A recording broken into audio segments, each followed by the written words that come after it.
Jacques Cousteau.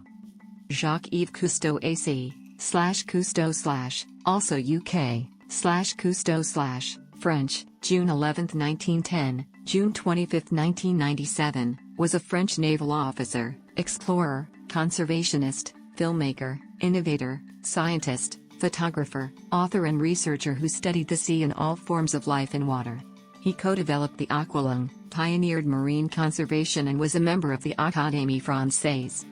Cousteau described his underwater world research in a series of books, perhaps the most successful being his first book, The Silent World, a story of undersea discovery and adventure, published in 1953. Cousteau also directed films, most notably the documentary adaptation of the book, The Silent World, which won a Palme d'Or at the 1956 Cannes Film Festival. He remained the only person to win a Palme d'Or for a documentary film, until Michael Moore won the award in 2004 for Fahrenheit 9/11. Biography. Early years.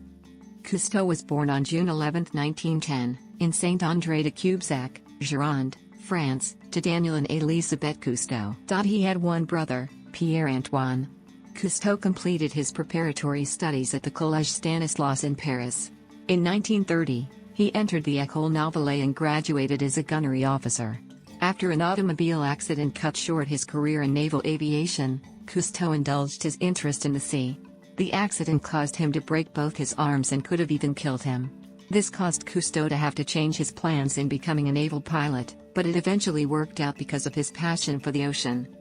In Toulon, where he was serving on the Condorcet, Cousteau carried out his first underwater experiments, thanks to his friend Philippe Thales, who in 1936 lent him some Ferns underwater goggles, predecessors of modern swimming goggles. Cousteau also belonged to the information service of the French Navy, and was sent on missions to Shanghai in Japan, 1935 to 1938, and in the USSR, 1939. On July 12, 1937 he married Simone Melchior, with whom he had two sons, Jean-Michel, born 1938, and Philippe, 1940 to 1979. His sons took part in the adventures of the Calypso. In 1991, 1 year after his wife Simone's death from cancer, he married Francine Triplet. They already had a daughter, Diane Cousteau, born 1980, and a son, Pierre-Yves Cousteau, born 1982, born during Cousteau's marriage to his first wife. Early 1940s, innovation of modern underwater diving. The years of World War II were decisive for the history of diving. After the armistice of 1940, the family of Simone and Jacques-Yves Cousteau took refuge in Megève, where he became a friend of the Ikac family who also lived there.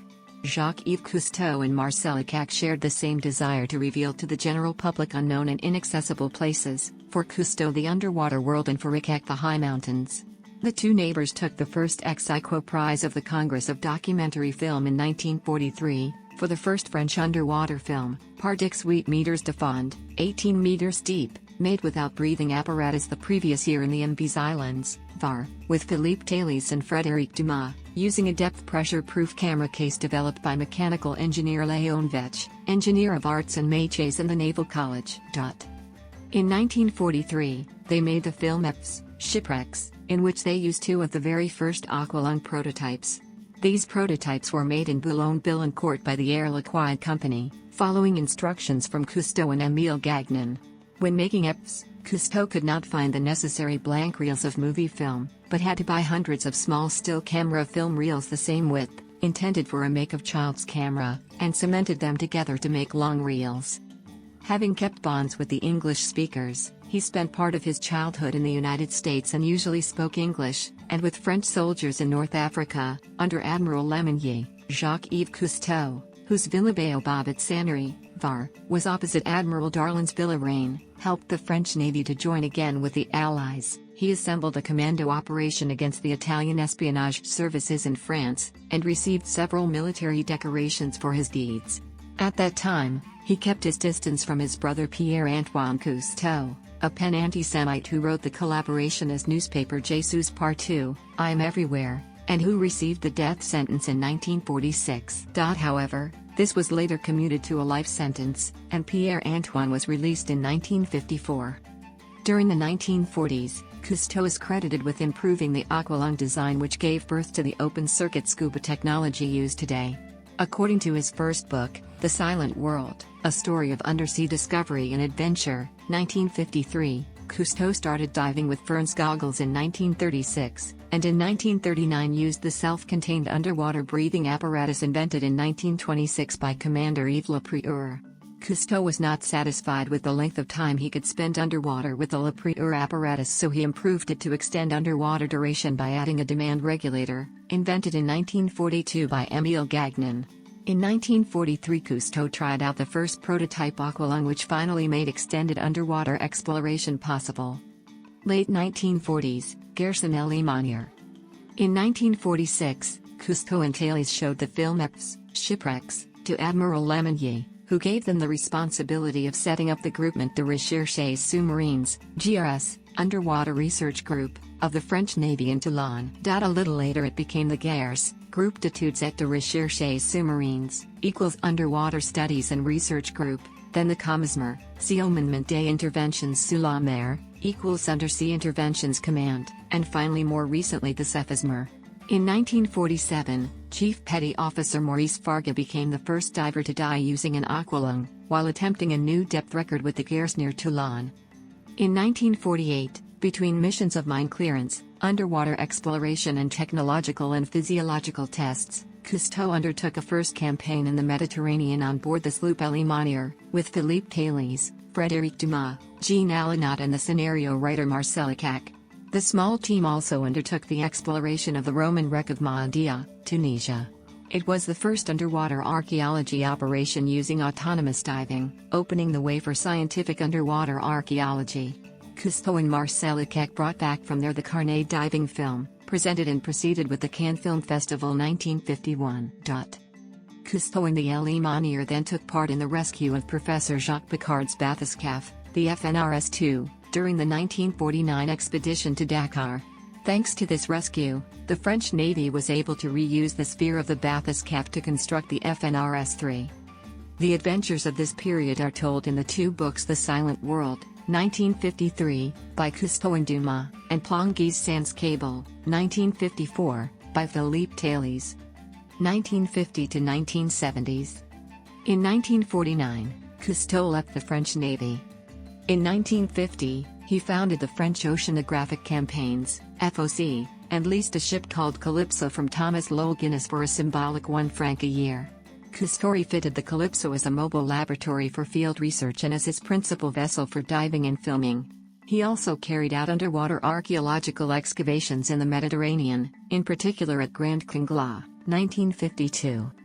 With the publication of his first book in 1953, The Silent World, he correctly predicted the existence of the echolocation abilities of porpoises. He reported that his research vessel, the Illuminated, was heading to the Straits of Gibraltar and noticed a group of porpoises following them. Cousteau changed course a few degrees off the optimal course to the center of the strait, and the porpoises followed for a few minutes, then diverged toward mid-channel again. It was evident that they knew where the optimal course lay, even if the humans did not. Cousteau concluded that the cetaceans had something like sonar, which was a relatively new feature on submarines. In 1954, Cousteau conducted a survey of Abu Dhabi waters on behalf of British Petroleum. Among those accompanying him was Louis Malle, who made a black and white film of the expedition for the company. Cousteau won the Palme d'Or at the Cannes Film Festival in 1956 for The Silent World, co-produced with Malle. In 1957, Cousteau took over as leader of the Oceanographic Museum of Monaco. Afterward, with the assistance of Jean Mollard, he made a diving saucer SP-350, an experimental underwater vehicle which could reach a depth of 350 meters. The successful experiment was quickly repeated in 1965 with two vehicles which reached 500 meters. In 1957, he was elected as director of the Oceanographical Museum of Monaco. He directed Precontinent, about the experiments of diving in saturation, long-duration immersion, houses under the sea, and was admitted to the United States National Academy of Sciences. He was involved in the creation of Confédération Mondiale des Activités Subaquatiques and served as its inaugural president from 1959 to 1973. Cousteau also took part in inventing the SP-350 Denise diving saucer in 1959, which was an invention best for exploring the ocean floor, as it allowed one to explore on solid ground. In October 1960, a large amount of radioactive waste was going to be discarded in the Mediterranean Sea by the Commissariat à l'Énergie Atomique, CEA. The CEA argued that the dumps were experimental in nature, and that French oceanographers such as Vsevolod Romanovsky had recommended it. Romanovsky and other French scientists, including Louis Fayet and Jacques Cousteau, repudiated the claim, saying that Romanovsky had in mind a much smaller amount. The CEA claimed that there was little circulation, and hence little need for concern, at the dump site between Nice and Corsica, but French public opinion sided with the oceanographers rather than with the CEA atomic energy scientists. The CEA chief, Francis Perrin, decided to postpone the dump. Cousteau organized a publicity campaign which in less than 2 weeks gained wide popular support. The train carrying the waste was stopped by women and children sitting on the railway tracks, and it was sent back to its origin. In the 1960s, Cousteau was involved with a set of 3 projects to build underwater villages. The projects were named Precontinent I, Precontinent II and Precontinent III. Each ensuing project was aimed at increasing the depth at which people continuously lived underwater, and were an attempt at creating an environment in which men could live and work on the seafloor. The projects are best known as Conshelf I, 1962, Conshelf II, 1963, and Conshelf III, 1965. The names Precontinent and Continental Shelf Station, Conshelf, were used interchangeably by Cousteau. A meeting with American television companies, ABC, Metromedia, NBC, created the series The Undersea World of Jacques Cousteau, with the character of the commander in the red bonnet inherited from standard diving dress intended to give the films a personalized adventure style. This documentary television series ran for 10 years from 1966 to 1976. A second documentary series, The Cousteau Odyssey, ran from 1977 to 1982 on public television stations. In 1970, he wrote the book The Shark, Splendid Savage of the Sea with his son Philippe. In this book, Cousteau described the oceanic white-tip shark as the most dangerous of all sharks. In December 1972, 2 years after the volcano's last eruption, the Cousteau Society was filming Voyage au Bout du Monde on Deception Island, Antarctica, when Michel Laval, Calypso's second-in-command, was struck and killed by a rotor of the helicopter that was ferrying between Calypso and the island. In 1973, along with his 2 sons and Frederick Hyman, he created the Cousteau Society for the Protection of Ocean Life, Frederick Hyman being its first president. In 1975, John Denver released the tribute song Calypso on his album Windsong, and on the B-side of his hit song I'm Sorry. Calypso became a hit on its own and was later considered the new A-side, reaching number 2 on the charts. In 1976, Cousteau located the wreck of HMHS Britannic. He also found the wreck of the French 17th-century ship of the line La Therese in coastal waters of Crete. In 1977, together with Peter Scott, he received the UN International Environment Prize. On June 28, 1979, while the Calypso was on an expedition to Portugal, his second son Philippe, his preferred and designated successor and with whom he had co-produced all his films since 1969, died in a PBY Catalina flying boat crash in the Tagus River near Lisbon. Cousteau was deeply affected. He called his then eldest son, the architect Jean-Michel, to his side. This collaboration lasted 14 years. 1980 to 1990s. From 1980 to 1981, he was a regular on the animal reality show Those Amazing Animals, along with Burgess Meredith, Priscilla Presley, and Jim Stafford. In 1980, Cousteau traveled to Canada to make 2 films on the St. Lawrence River and the Great Lakes, Cries from the Deep and St. Lawrence, Stairway to the Sea. In 1985, he received the Presidential Medal of Freedom from Ronald Reagan. On November 24, 1988, he was elected to the Académie française, Chair 17, succeeding Jean Delay.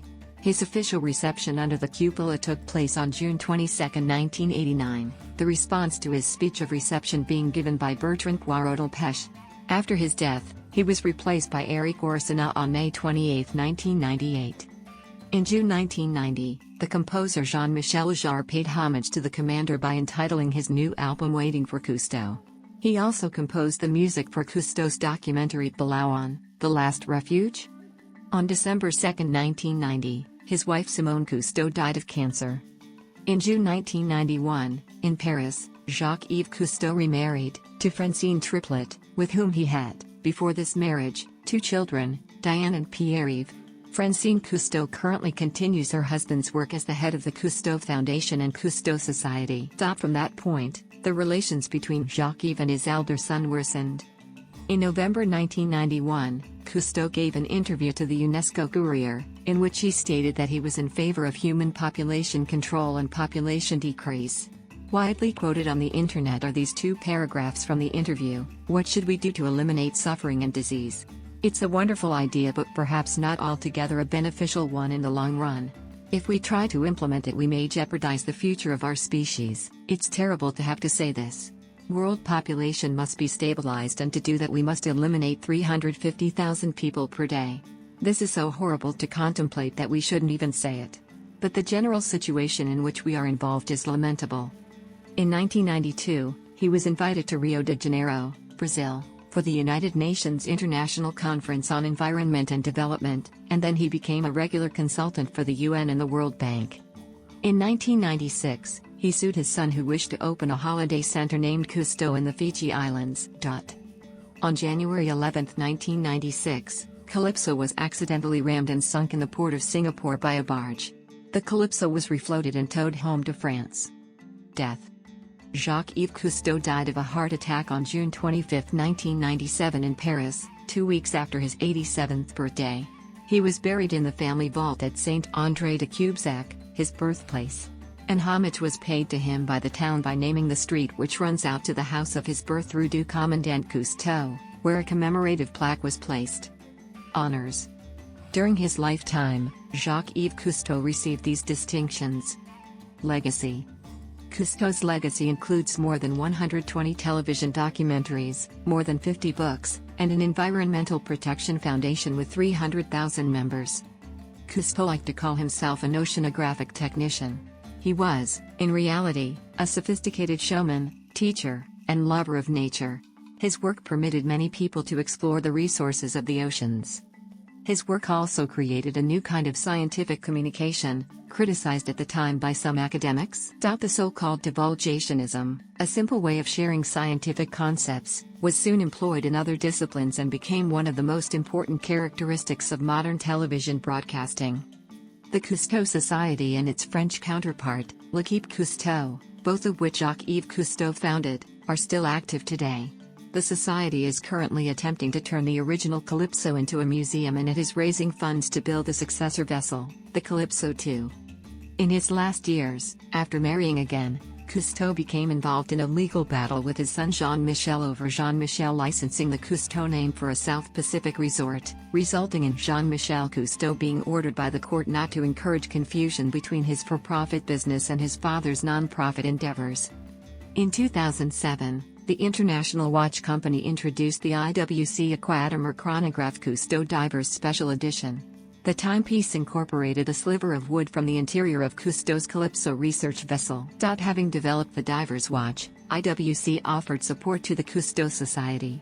The proceeds from the timepieces sales were partially donated to the non-profit organization involved in conservation of marine life and preservation of tropical coral reefs. The 1957 science fiction book The Deep Range mentions a large research expedition submarine named Cousteau. Religious views.